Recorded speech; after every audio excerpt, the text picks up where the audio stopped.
ഉല്ലാസവേളകൾ ആനന്ദകരമാക്കാൻ fun city park. വണ്ടൂരിന്റെ വികസനങ്ങളിൽ മാറ്റത്തിന്റെ വർണ്ണവിസ്മയമൊരുക്കി fun city park. Fun city park, Manalimal bus stand, Wandoor.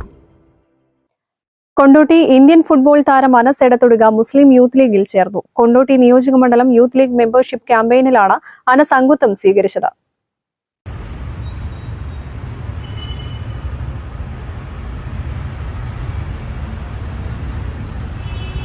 Campaign മണ്ഡലം തല ഉദ്ഘാടനം അനസ് എടത്തൊടുകയ്ക്ക് നൽകി യൂത്ത് ലീഗ് മണ്ഡലം ജനറൽ സെക്രട്ടറി ഷാഹുൽ ഹമീദ് മുണ്ടക്കുളം ഉദ്ഘാടനം ചെയ്തു.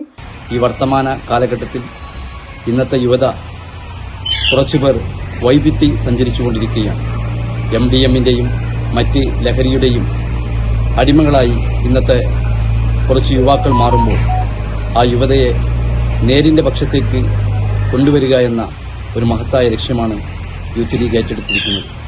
കൊണ്ടോട്ടി നിയോജകമണ്ഡലത്തിൽ അനസ് എടത്തൊടിക മുസ്ലിം യൂത്ത് ലീഗിന്റെ മെമ്പർഷിപ്പ് ക്യാമ്പയിന്റെ പങ്കാളിയാകുന്നതോടുകൂടി വളർന്നുവരുന്ന യുവതലമുറയ്ക്കിടയിൽ നല്ലൊരു സന്ദേശം നൽകാൻ സാധിക്കുകയുണ്ടായി. പ്രത്യേകിച്ച് യുവാക്കളുടെ കായിക രംഗത്തൊക്കെ വളർന്നുവരുന്ന പുതിയ തലമുറയ്ക്ക് അനസ് എടത്തൊടികയുടെ മുസ്ലിം യൂത്ത് ലീഗിന്റെ മെമ്പർഷിപ്പ് ക്യാമ്പയിൻ പങ്കാളിയാകുന്നത് വലിയൊരു സന്ദേശമാണ് നൽകുന്നത്. ജില്ലാ youth league vice president KM Ali, municipal league vice president UK Muhammad, MSF ജില്ലാ വൈസ് പ്രസിഡന്റ് KM ഇസ്മായിൽ, മണ്ഡലം യൂത്ത് ലീഗ് ഭാരവാഹികൾ തുടങ്ങിയവർ പങ്കെടുത്തു. News bureau, Kondotty.